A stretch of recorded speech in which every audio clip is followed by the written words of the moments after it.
Bismillahirrahmanirrahim. Assalamualaikum warahmatullahi wabarakatuh.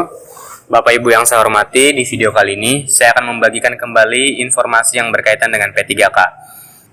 Dari jpnn.com, guru honorer lulus passing grade P3K punya dua opsi, silahkan pilih. Ketua Forum Guru Honorer Negeri Lulus Passing Grade Seluruh Indonesia, FGHN LPSI, Hetty Kustrianingsih mengungkapkan, Kemendikbudristek memberikan dua opsi bagi mereka.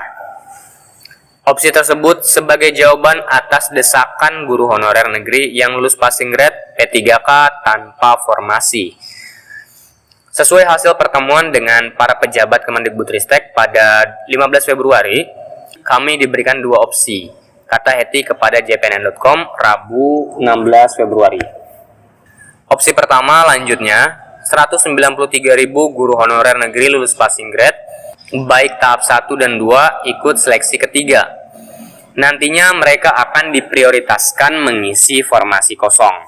Opsi kedua, jika menolak ikut tes lagi, maka masuk ke gelombang berikutnya, yaitu P3K 2022. Dalam seleksi pegawai pemerintah dengan perjanjian kerja atau P3K 2022, akan ada Permen Pan RB baru, yang mana salah satunya memprioritaskan guru honorer yang lulus passing grade P3K 2021. Namun mereka akan langsung diangkat dengan catatan formasinya tersedia. Oke, jadi Kemendikbudristek dan Permen Pan RB memberikan dua opsi atau dua pilihan untuk Bapak Ibu yang sudah lulus passing grade tahap 1 dan 2, diberikan kesempatan untuk memilih. Opsi pertama, Bapak Ibu ikut seleksi P3K 2021 tahap ketiga. Nanti kalau Bapak Ibu lolos, maka akan langsung diprioritaskan atau diutamakan untuk mengisi formasi.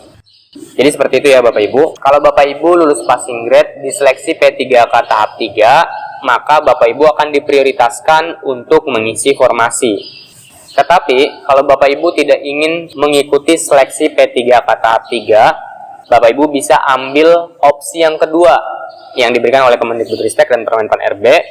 Bapak Ibu langsung masuk ke gelombang berikutnya, yaitu P3K 2022, dan Bapak Ibu bisa langsung diangkat dan lulus P3K. Tetapi, dengan catatan, formasi Bapak Ibu masih tersedia. Jadi gitu ya Bapak Ibu. Kalau opsi yang pertama atau pilihan yang pertama, Bapak Ibu ikut seleksi P3K tahap 3. Jika lulus passing grade, Bapak Ibu bisa langsung mengisi formasi. Nah, kalau opsi yang kedua, Bapak Ibu langsung masuk ke P3K 2022 nanti, bisa langsung lolos dan diangkat menjadi P3K, tetapi dengan catatan formasi Bapak Ibu masih ada di P3K 2022 nanti. Terhadap dua opsi ini, Hetty menyerahkan semua keputusan kepada masing-masing guru honorer. Jika posisinya terancam misalnya, akan diberhentikan kepala sekolah, lebih aman ikut seleksi ketiga karena ada optimalisasi. Begitu juga bagi yang di daerahnya tidak mengusulkan formasi P3K 2022, Hetty menyarankan ikut seleksi ketiga. Sementara bagi yang Pemdanya mengusulkan formasi P3K Guru 2022, sebaiknya ikut di P3K 2022 karena tanpa tes lagi. Namun semua itu Hetty kembalikan kepada masing-masing individu. Saya menyerahkan keputusan kepada masing-masing guru honorer saja. Mereka mau ikut seleksi tahap 3 atau menunggu P3K 2022, terangnya.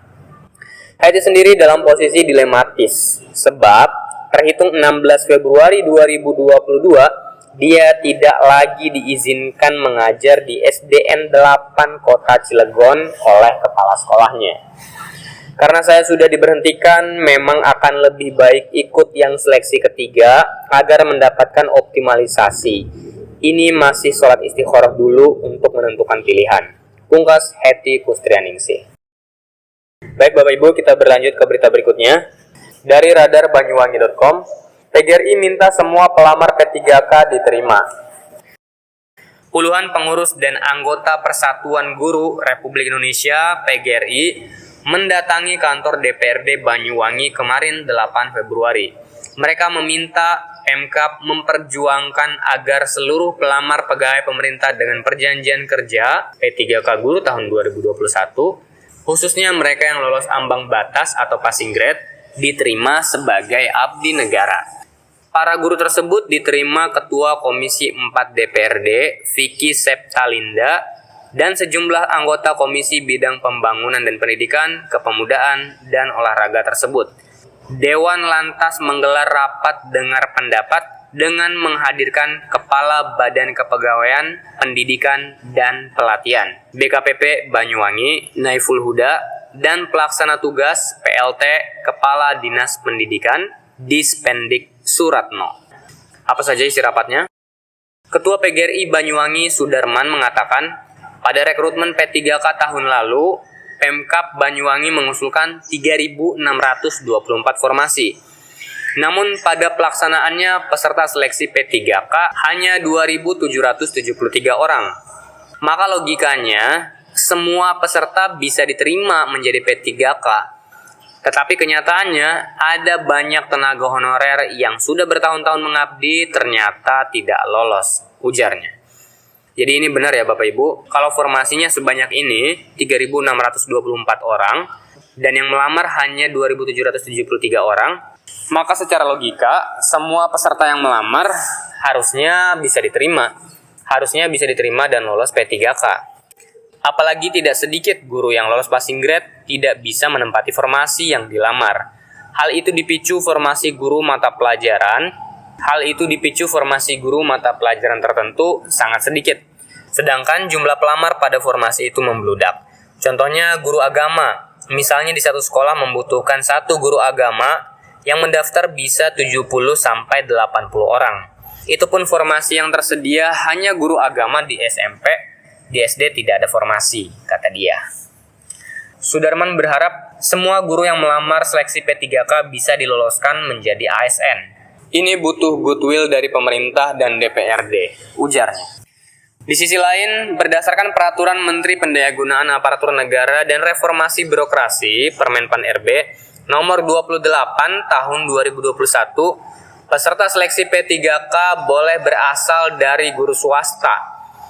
Imbasnya, banyak guru swasta yang diterima di sekolah negeri sehingga memicu sekolah swasta kekurangan guru.